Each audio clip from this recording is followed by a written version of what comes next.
Ai simțit vreodată că totul din tine se destramă? Vocea din tine tace. Zgomotul lumii e prea puternic. Simți că nu mai ai rădăcini și nimic din ceea ce erai nu mai pare real. Poate ai încercat să reziști, să te agăți de lucruri, de oameni, de identități construite în timp. Dar acum, totul se prăbușește. În tăcere, înăuntrul tău, simți fisurile. Ceva se rupe. Ceva cedează. Este dureros. Este confuz. Este sfârșitul? Poate că da, dar nu sfârșitul tău, ci sfârșitul iluziei. Sfârșitul unei părți din tine care nu te mai servește. Prăbușirea interioară nu este o slăbiciune. Este o chemare. O chemare de a te opri. De a tăcea. De a asculta ceea ce ai ignorat poate ani întregi. Inima ta. Sufletul tău. Adevărul tău. În această cădere, începem să vedem ce am ascuns. Durerea pe care am evitat-o. Rănile pe care le-am acoperit cu zâmbete. Frica pe care am numit-o viață normală. Dar prăbușirea aduce cu ea și ceva sacru. O oportunitate. Un moment rar, când toate zidurile cad. Și rămâi doar tu, gol, dar autentic. Rămâne întrebarea. Cine ești tu, dincolo de tot ce se destramă? Închide ochii. Inspiră adânc. Simte-ți corpul. Acolo unde doare, acolo începe călătoria. Nu mai fugi. E timpul să te întorci acasă, în tine. Nu putem vindeca ceea ce umbra din noi cere lumină, nu jude. După prăbușirea interioară, urmează tăcerea. Un spațiu ciudat, necunoscut, în care nimic nu mai e sigur. Este un fel de pustiu interior. Dar în acel gol, începem să vedem. Nu cu ochii, ci cu inima, cu conștiința. În acest loc, umbra noastră iese la suprafață. Toate lucrurile pe care le-am ascuns, le-am negat, le-am îngropat adânc în noi încep să apară. Fricii vechi, o durere a copilului interior, vinovăția, rușinea, furia, abandonul. Nu vin ca să ne pedepsească, vin ca să fie văzute. Pentru că nu putem transforma nimic din ceea ce refuzăm să simțim. Umbra este parte din noi. Nu e dușmanul. Este doar partea rănită, neauzită, neiubită. Și egoul? Egoul se teme. El a creat măști, ziduri, roluri. A vrut să fie puternic. Dar acum e obosit. Când totul se prăbușește, egoul nu mai are unde fugi. Atunci începe vindecarea. Adevărata vindecare începe atunci când încetăm să ne mai apărăm de noi înșine. Cum confruntăm această umbră? Nu prin luptă, nu prin evitare, ci prin prezență, prin acceptare, prin iubire conștientă. Meditația devine o poartă, tăcerea devine un aliat, lacrimile devine liberare, nu slăbiciune. Cine ești tu fără frică? Ce parte din tine ai învățat să ascunzi? Poți prigi acea parte cu bâlândețe, nu cu judecată? Când învățăm să ne întâlnim cu umbra fără teamă, când privim rana nu ca pe o problemă, ci ca pe o poartă, începem să înțelegem că prăbușirea nu ne-a distrus, ne-a dezvăluit. Întoarcerea la cine ești cu adevărat. Nu renaștem devenind altcineva, ci reamintindu-ne cine am fost înainte de a ne pierde. După ce totul s-a prăbușit în tine, după ce ai înfruntat umbrele și ai privit adevărul în ochi, vine un moment de liniște. Dar nu e aceeași liniște apăsătoare ca la început.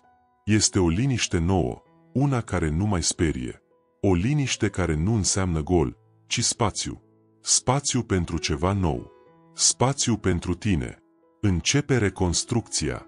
Dar nu este o reconstrucție a unei identități, ci o întoarcere. O revenire la esență. La ceea ce ai fost înainte ca viața să-ți ceară să fie altceva. Reconstrucția nu vine din efort, ci din prezență. Nu mai cauți să fii mai bun, să repari sau să atingi un ideal. Acum înțelegi, nu ești defect. Ai fost doar rănit. Și în acea rană s-a ascuns întotdeauna o poartă.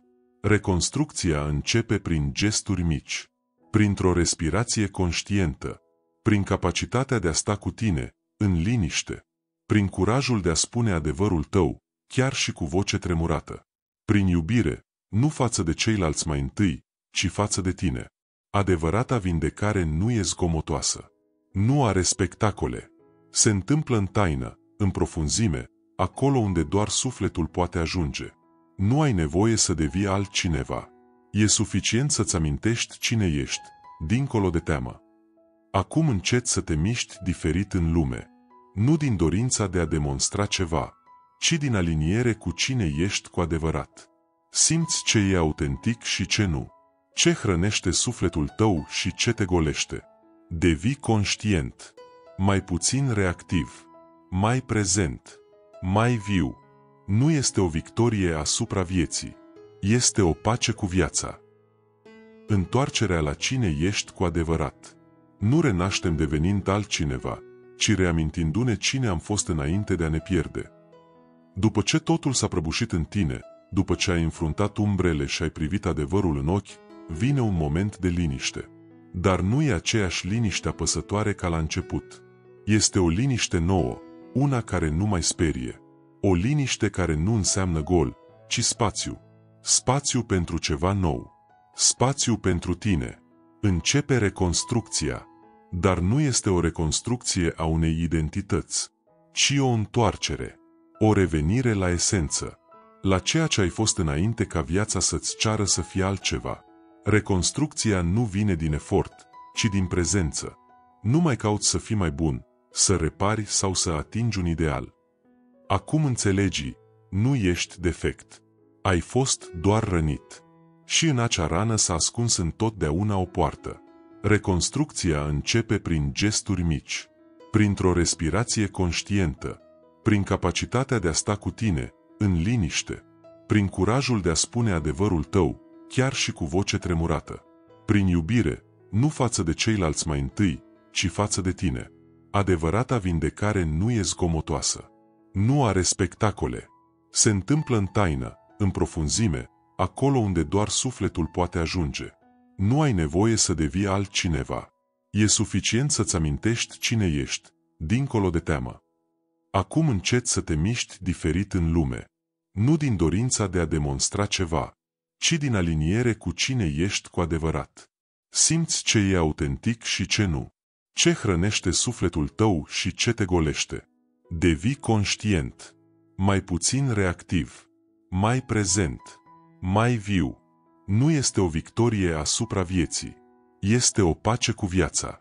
Inspiră, expiră, șoptește-ți în tăcere. Îmi dau voie să fiu exact așa cum sunt, acum. Viața trăită din lumină. Tot ceea ce s-a destrămat în tine a fost, de fapt, o curățare a ceea ce nu erai. Renașterea nu este un moment de glorie. Nu e o zi în care te trezești brusc vindecat.